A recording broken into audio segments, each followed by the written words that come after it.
എല്ലാ വിദ്യാർത്ഥികൾക്കും പുതിയൊരു വീഡിയോയിലേക്ക് സ്വാഗതം.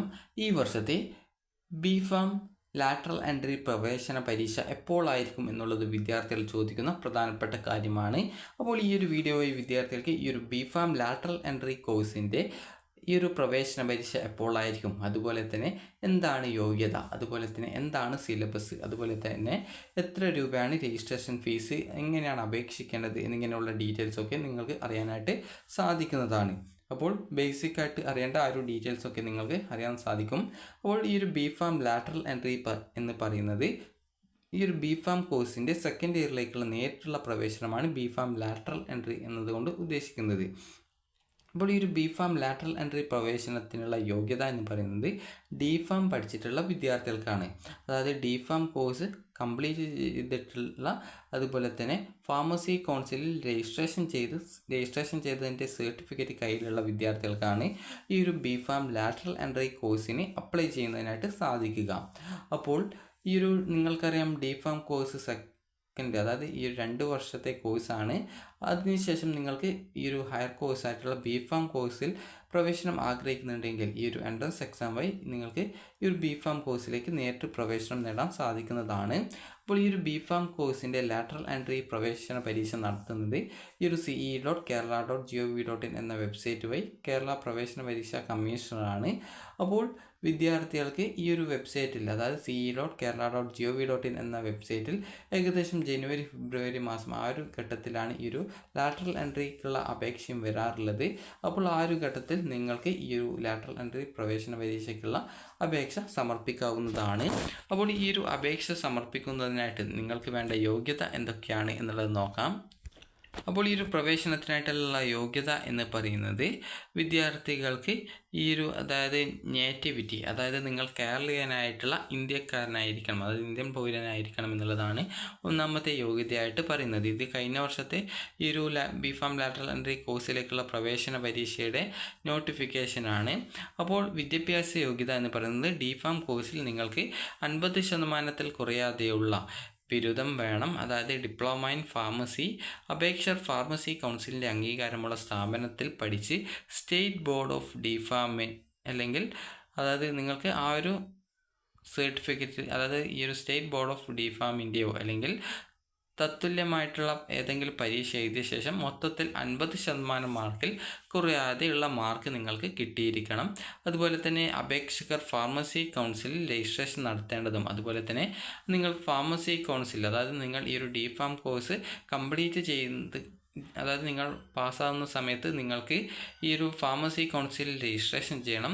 അങ്ങനെ രജിസ്ട്രേഷൻ ചെയ്ത ശേഷം നിങ്ങൾക്കൊരു സർട്ടിഫിക്കറ്റ് കിട്ടും. ആ ഒരു സർട്ടിഫിക്കറ്റ് നിങ്ങൾ ഈ ഒരു ബിഫാം ലാറ്ററൽ എൻട്രി പ്രവേശന പരീക്ഷ ജയിച്ച ശേഷം നിങ്ങൾക്ക് അലോട്ട്മെൻറ്റ് ലഭിച്ചു കഴിഞ്ഞാൽ അഡ്മിഷൻ ടൈമിൽ ആ ഒരു സർട്ടിഫിക്കറ്റ് കൂടി ഹാജരാക്കേണ്ടതായിട്ട് വരുന്നതാണ്.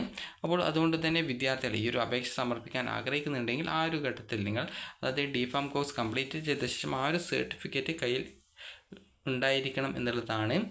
അതുപോലെ തന്നെ ഈ ഒരു പ്രവേശനത്തിന്, ഈ ഒരു പരീക്ഷയ്ക്ക്, അതുപോലെ ഈ ഒരു ഡിഫാം അതായത് ബിഫാം പ്രവേശനത്തിനായിട്ട് നിങ്ങൾക്ക് ഈ ഒരു ഉയർന്ന പ്രായപരിധി ഇല്ല എന്നുള്ളതാണ്. അതുപോലെ തന്നെ 120 ചോദ്യങ്ങളുള്ള 1.5 മണിക്കൂറുള്ള ആ ഒരു എക്സാമാണ് ഉണ്ടാവുക. അപ്പോൾ ഈ ഒരു എക്സാമിൻ്റെ മാർക്ക് എന്ന് പറയുന്നത് 120 അതുപോലെ തന്നെ എക്സാമിൻ്റെ ആ ഒരു ടൈം ഏകദേശം 1.5 മണിക്കൂറാണ് ഈ ഒരു എക്സാം ഉണ്ടാവുക. അപ്പോൾ ചോദ്യങ്ങളൊക്കെ ഒബ്ജക്റ്റീവ് ടൈപ്പ് ആയിരിക്കും. അതായത് ഒബ്ജക്റ്റീവ് ടൈപ്പ് എന്ന് പറയുന്നത് നിങ്ങൾക്ക്, അതായത് ഈ ഒരു ഒബ്ജക്റ്റീവ് ടൈപ്പ് എന്ന് പറഞ്ഞാൽ ഇതുപോലെ ആയിരിക്കും. അതായത് ഒരു ക്വസ്റ്റ്യൻ ഉണ്ടാവും, ആ ഒരു ക്വസ്റ്റ്യന് മൾട്ടിപ്പിൾ ആൻസേഴ്സ് ഉണ്ടാവും. അപ്പോൾ അതിൽ ഏതാണോ അതായത് കറക്റ്റായിട്ടുള്ള ആൻസർ, അതായത് ഒറിജിനൽ ആയിട്ടുള്ള ആൻസർ, അത് നിങ്ങൾ ചൂസ് ചെയ്ത് നൽകുകയാണ് ചെയ്യേണ്ടത്. കമ്പ്യൂട്ടർ ബേസ്ഡ് ആയിരിക്കും എക്സാമിനേഷൻ ഉണ്ടാവുക.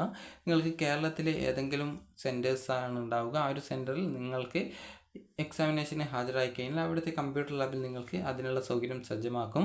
അപ്പോൾ ആ ഒരു ഘട്ടത്തിൽ നിങ്ങൾ പോയിട്ട് നിങ്ങളുടെ ആ ഒരു ഡീറ്റെയിൽസൊക്കെ നൽകി എക്സാം സ്റ്റാർട്ട് ചെയ്ത് കഴിഞ്ഞാൽ നിങ്ങൾക്ക് ഒരു ക്വസ്റ്റ്യന് ഏകദേശം മൾട്ടിപ്പിൾ ആയിട്ടുള്ള, അതായത് ഏകദേശം 4 ആൻസേഴ്സ് ഉണ്ടാവും. അതിൽ കറക്റ്റ് ഏതാണോ അത് കറക്റ്റായിട്ട് ചൂസ് ചെയ്യുകയാണ് ചെയ്യേണ്ടത്. അപ്പോൾ ഇങ്ങനെയുള്ള എക്സാം എഴുതുന്ന വിദ്യാർത്ഥികൾ ശ്രദ്ധിക്കേണ്ടത്, ഈ ഒരു കമ്പ്യൂട്ടർ ബേസ്ഡ് ആയിട്ടുള്ള എക്സാമിനേഷൻസിൽ നിങ്ങൾക്ക് ചില എക്സാമിനേഷൻസിലൊക്കെ നിങ്ങൾക്ക്, അതായത് ആദ്യം നിങ്ങൾ ഒന്ന് കറക്റ്റാണെന്ന് കരുതി അത് സെലക്ട് ചെയ്ത ശേഷം പിന്നീട് ആ ഒരു മറ്റൊരു ആൻസറാണ് കറക്റ്റ് എന്ന് മനസ്സിലാക്കി കഴിഞ്ഞാൽ അത് പോയിട്ട് സെലക്ട് ചെയ്യുന്നതിനുള്ള സൗകര്യം ഉണ്ടായിരിക്കില്ല. അതായത് ഒന്ന് സെലക്ട് ചെയ്ത് കഴിഞ്ഞാൽ പിന്നീട് അത് ചേഞ്ച് ചെയ്യാൻ സാധിക്കാത്ത രീതിയിലൊക്കെയാണ് എക്സാമിനേഷൻ ഉണ്ടാവുക. അതുകൊണ്ട് തന്നെ വിദ്യാർത്ഥികൾ നിങ്ങൾക്ക് കറക്റ്റായിട്ട് അറിയുന്ന ആൻസേഴ്സ് ആണോ എന്നുള്ളത് മനസ്സിലാക്കിയ ശേഷം മാത്രം ഇതുപോലുള്ള എക്സാമിനേഷൻസിൽ ആൻസേഴ്സ് ചൂസ് ചെയ്യുക. കാരണം ചൂസ് ചെയ്ത ശേഷം പിന്നീട് എഡിറ്റ് ചെയ്യാൻ സാധിച്ചില്ലെങ്കിൽ അതിന് നെഗറ്റീവ് മാർക്ക് വരുന്നതാണ്. ഒരു കറക്റ്റ് ആൻസറിന് ഏകദേശം 4 മാർക്കാണ് കിട്ടുക. നെഗറ്റീവായിട്ട് അതായത് തെറ്റ് ഉത്തരം വരികയാണെങ്കിൽ അതിന് നെഗറ്റീവ് 1, അതായത് 1 മാർക്ക് കുറയും. നിങ്ങളുടെ കറക്റ്റായിട്ടുള്ള ആൻസേഴ്സിൽ നിന്ന് ലഭിച്ചിട്ടുള്ള മാർക്കിൽ നിന്നും 1 മാർക്ക് ആ ഒരു നെഗറ്റീവിന് കുറയും. അതുപോലെ തന്നെ അറ്റൻഡ് ചെയ്തിട്ടില്ലെങ്കിൽ മാർക്ക് പ്രത്യേകിച്ച് മാറില്ല, അതായത് ആ ഒരു മാർക്ക് നെഗറ്റീവ് മാർക്ക് വരുന്നതല്ല. അപ്പോൾ അതുപോലെ തന്നെ നിങ്ങൾക്ക് ഈ ഒരു അപേക്ഷയ്ക്കുള്ള ഫീസ് വരുന്നത് ഏകദേശം 800 രൂപയും അതുപോലെ തന്നെ SC/ST വിഭാഗക്കാർക്ക് 400 രൂപയുമാണ്. അതായത് SC വിദ്യാർത്ഥികൾക്ക് 400 രൂപയും ST വിദ്യാർത്ഥികൾക്ക് ഫീസ് ഇല്ല. അതുപോലെ തന്നെ നിങ്ങൾ അടച്ചിട്ടുള്ള ഫീസ് തിരികെ ലഭിക്കുന്നത് ആയിരിക്കില്ല. ഇത് കഴിഞ്ഞ വർഷത്തേതാണ്. ഫീസ് ചിലപ്പോൾ ഈ വർഷം ചേഞ്ച് വന്നേക്കാം. ഇതിനുശേഷം നിങ്ങൾക്ക് അഡ്മിറ്റ് കാർഡ് ലഭിക്കുന്നതാണ്. അതുപോലെ തന്നെ റാങ്ക് ലിസ്റ്റ് വന്ന ശേഷം വിദ്യാർത്ഥികൾക്ക് നിങ്ങൾക്ക് ഓപ്ഷൻസ് നൽകുന്നതിനുള്ള സൗകര്യം ലഭ്യമാകുന്നതാണ്. ആ ഒരു ഘട്ടത്തിൽ നിങ്ങൾക്ക് ഓപ്ഷൻസ് നൽകാൻ സാധിക്കും. കോളേജ് സെലക്ട്, അതായത് ഏത് കോളേജാണോ നിങ്ങൾ പ്രവേശനം ആഗ്രഹിക്കുന്നത് ആ ഒരു കോളേജ് നിങ്ങൾക്ക് സെലക്ട് ചെയ്ത് നൽകുന്നതിനുള്ള സൗകര്യം ഉണ്ടായിരിക്കുന്നതാണ്. ഇനി വിദ്യാർത്ഥികൾ ചോദിച്ചിട്ടുണ്ടായിരുന്ന പ്രധാനപ്പെട്ട കാര്യമാണ് ഏതൊക്കെ പാഠഭാഗങ്ങളിൽ നിന്നാണ് നിങ്ങൾക്ക് ഈ ഒരു, അതായത് എന്താണ് സിലബസ് എന്നുള്ളത്. സിലബസ് എന്ന് പറയുന്നത് DPharm കോഴ്സിൽ നിങ്ങൾ എന്തൊക്കെ സബ്ജക്റ്റ് പഠിച്ചിട്ടുണ്ടോ ആ ഒരു എല്ലാവിധ സബ്ജക്റ്റിൽ നിന്നും ക്വസ്റ്റ്യൻസ് വരുന്നതാണ്. അതായത് 12 സബ്ജക്റ്റിൽ നിന്നും ഏകദേശം ഓരോ സബ്ജക്റ്റിൽ നിന്നും 10 വീതം ക്വസ്റ്റ്യൻസ് ആയിട്ടാണ് വരിക. അപ്പോൾ ടോട്ടൽ ഏകദേശം 120 ക്വസ്റ്റ്യൻസ് ആണ് ഉണ്ടാവുക. അതായത് 12 സബ്ജക്റ്റിൽ നിന്ന് 10 വീതം ക്വസ്റ്റ്യൻസ് ആണെങ്കിൽ ഏകദേശം 120 ക്വസ്റ്റ്യൻസ് ആണ്. ഒരു ക്വസ്റ്റ്യന് 4 മാർക്ക് വീതവും. ഓരോ വരുന്ന നെഗറ്റീവ് മാർക്ക്, അതായത് ഓരോ തെറ്റുത്തരത്തിനും 1 മാർക്ക് നെഗറ്റീവ് എന്ന രീതിയിലാണ് വരിക. അതായത് നിങ്ങൾ ഉദാഹരണത്തിന് ഒരു ശരി ഉത്തരം നിങ്ങൾ അതായത് ചൂസ് ചെയ്തെങ്കിൽ അതിൽ 4 മാർക്ക് കിട്ടും. നിങ്ങൾക്ക് ഒരു ഉത്തരം നിങ്ങൾ ചൂസ് ചെയ്തത് തെറ്റാണെങ്കിൽ അതിന് -1 മാർക്കാണ്. അതായത് ടോട്ടൽ മാർക്കിൽ നിന്നും നിങ്ങൾക്ക് ആ നെഗറ്റീവായിട്ട് വരുന്ന മാർക്ക് കുറക്കുന്നതാണ്. അതുപോലെ തന്നെ നിങ്ങൾക്ക് എഴുതാതെ, അതായത് ഈ ഒരു സെലക്ട് ചെയ്യാതെ ആ ഒരു ക്വസ്റ്റ്യന് നെഗറ്റീവ് മാർക്ക് ഉണ്ടായിരിക്കുന്നതല്ല. അതുപോലെ തന്നെ 1.5 മണിക്കൂറുള്ള എക്സാമിനേഷനാണ് ഉണ്ടാവുക. നിങ്ങൾ DPharmന് എന്തൊക്കെ പഠിച്ചിട്ടുണ്ടോ ആ ഒരു പാഠഭാഗങ്ങളിൽ നിന്നാണ് നിങ്ങൾക്ക് ഈ ഒരു, അതായത് BPharm ലാറ്ററൽ എൻട്രി പ്രവേശനത്തിനുള്ള പരീക്ഷയ്ക്കുള്ള ആ ഒരു ക്വസ്റ്റ്യൻസ് വരിക. അപ്പോൾ അതുകൊണ്ട് തന്നെ വിദ്യാർത്ഥികൾ ആ ഒരു ഘട്ടത്തിൽ നന്നായിട്ട്, അതായത് ഇപ്പോൾ നിങ്ങൾ പഠിക്കുന്ന ആ ഒരു കാര്യങ്ങൾ നിങ്ങൾ കറക്റ്റായിട്ട് പഠിക്കാനായിട്ട് ശ്രദ്ധിക്കുക. കാരണം ഈ ഒരു BPharm ലാറ്ററൽ എൻട്രി പ്രവേശനത്തിന് നിങ്ങൾ ചോദിക്കുന്ന ചോദ്യങ്ങൾ നിങ്ങൾ ഇപ്പോൾ പഠിച്ചുകൊണ്ടിരിക്കുന്ന ആ ഒരു സബ്ജക്റ്റിൽ നിന്നായിരിക്കും. അതുകൊണ്ട് തന്നെ നിങ്ങൾ നന്നായിട്ട് പഠിച്ച് നല്ല രീതിയിൽ പ്രിപ്പയർ ചെയ്യാനായിട്ട് ശ്രദ്ധിക്കുക. അപ്പോൾ ഈ ഒരു എക്സാമിനേഷനുള്ള സർക്കുലർ ഏകദേശം ജനുവരി-ഫെബ്രുവരി മാസത്തിലാണ് വരിക. അപ്പോൾ അത് കറക്റ്റായിട്ട് നിങ്ങൾ ഈ ഒരു ce.kerala.gov.in എന്ന വെബ്സൈറ്റ് കറക്റ്റായിട്ട് നിങ്ങൾ അതായത് ഈ ഒരു വെബ്സൈറ്റ് നിങ്ങൾ കറക്റ്റായിട്ട് എപ്പോഴും ചെക്ക് ചെയ്ത് കഴിഞ്ഞാൽ നിങ്ങൾക്ക് മനസ്സിലാക്കാൻ സാധിക്കും എപ്പോഴാണ് ഈ ഒരു അപേക്ഷ വരുന്നത് എന്നുള്ളത്.